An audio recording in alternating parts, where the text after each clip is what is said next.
9/11. It's 9/11, that's right. This is the big day. September 11th, 2004. That's right. And we're sitting here, we're going to talk about the Goyu Dike project. And Jim's going to start by telling us his memory of when the flood took place and what started in, I guess it was July of 1931 in Taijo.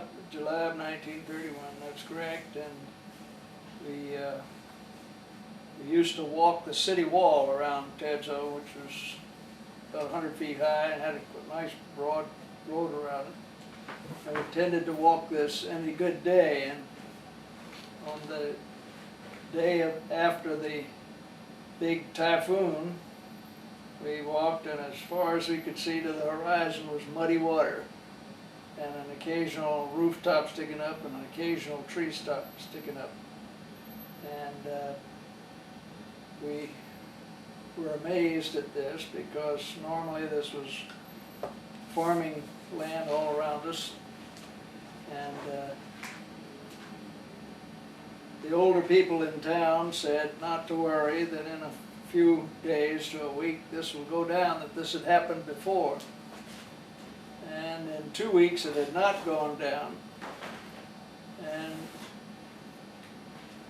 people were beginning to get nervous. And all access to Taijo was underwater, so no roads were open, no land transportation. Do you remember the storm itself and the? Vaguely, yes. I mean, Lots of howling wind and driving rain and thundering rain. It was very, very heavy. Was it a single storm, or had it been raining for some period and then followed by a? It had been raining prior to that. Wet summer. But it had been raining prior to that. But when this storm came over, it was very obvious. Typhoons and hurricane winds are very typical. You have this huge howling wind, and then it eases up, and then it howls again, and then it eases up. And this had gone on for 2 or 3 days. And the first clear time we were walking the city wall, and it was muddy water to the horizon in every direction. And after You remember, Steve, I told you the story that Jim and I were poling shutters in our front yard. We were poling them. You were floating on a shutter? It was standing water, I don't know how deep it was. our compounds were surrounded by 10-foot brick walls, so that acted like a swimming pool. And So how old were the two of you at this time then? 8 and 10, I guess. That's approximately Let's right. see, I was born 22, so 32, I was 10. And this is you're saying, you should call it Taijo, but it's Taijo the way Taijo. Taijo is the way you pronounce it. That's the authentic way to say it. Even Shojren says Taijo. That's right, Taijo. That's right. Not Taijo. And that's in Jiangsu province, about how far away from Shanghai? It's 110 miles. about 110 miles, yeah. Okay. North and slightly west of Shanghai. Not slightly, quite a bit west. North and west of Shanghai, on the north bank of the Yangtze River. It's not on the bank, it's 18 miles from the Yangtze River. Yeah. Well, this is Carr Taylor's map of the flood, right? And you guys remember that around, and he said I think it was 10,000 square miles.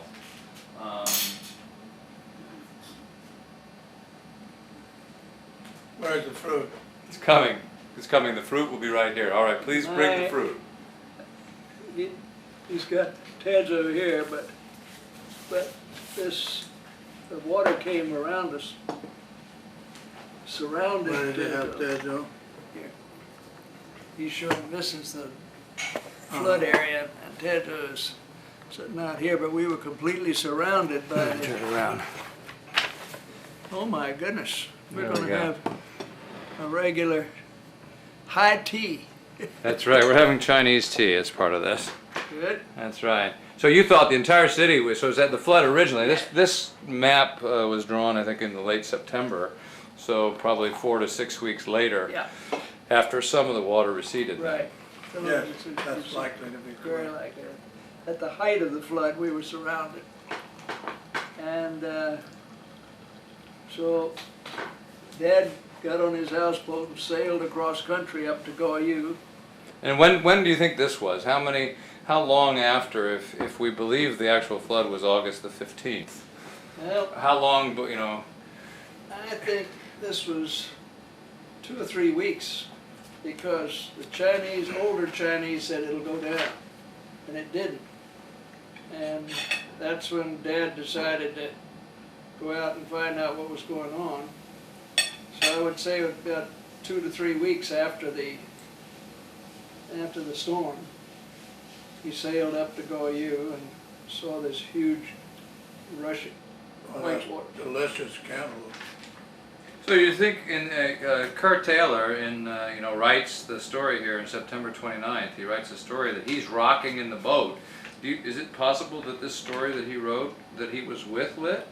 That he went together with Lit out to Goyu? Because he's out there talking about this thing. I don't know that, but that's entirely possible because the two of them shared ministry to the chapels.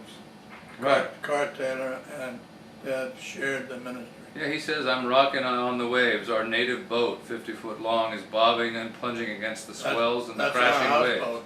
Yeah. That's our houseboat. He didn't have a houseboat, right? No. Well, he had a smaller one. Right. That's ours. Yeah. Interesting. Because this is. And I would guess the two of them went exploring how big is this flood. Right. Yeah. So I'll inject in Barbara Tuckman's book on the life of Stilwell. It's called The American Experience in China, 1910 to 1945. Yep. He heard that there was a big flood in Jiangsu. He was up in Beijing. And he was military attaché to the U.S. government.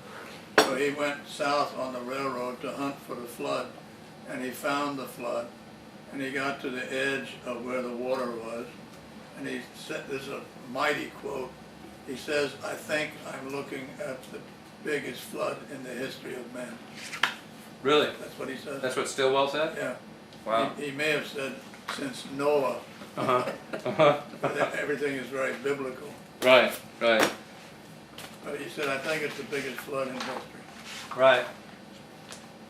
Yeah, well, I think, we did find I found on the website that this flood in China, according to the National Oceanographic and Atmospheric Association, top global weather, water, and climatic events of the 20th century. It describes number 1, the Yangtze River flood, 1931. The summer flood along the Yangtze, which this was part of during July-August 31, was the most severe, with over 51 million people affected, 1/4 of China's population. 3.7 million people perished from this greatest disaster of the century due to disease, starvation, or drowning. This flood was preceded by a prolonged drought in China during the 1928 to 1930 period. So people were already suffering a great famine from no water, and then the entire farmlands of the whole provinces were flooded. But then that spring, that summer had been very wet. When the drought was broken. Mm-hmm. And there was front after front had come through, and we'd had rain, and the rice crops were doing just fine after all this drought. And then when the typhoon came through, it landed on saturated ground. Mm-hmm. And that was part of the problem. Goyu Lake was already at its maximum, and then the 4 days of heavy rain of the typhoon just overflowed the banks and broke the dikes. Yeah, I think in the Foreign Devil in China book, it talks about Nelson Bell going down the Grand Canal, literally that morning or what have you, or the day before preceding. In a boat. Before, it was 4 or 6 major breaks. Do you recall? There were 4 that your father worked on, I believe. Yeah, that's right. And how did Litt get nominated to become the sort of the head project manager for he got the $500,000 from Mr. Suter. He had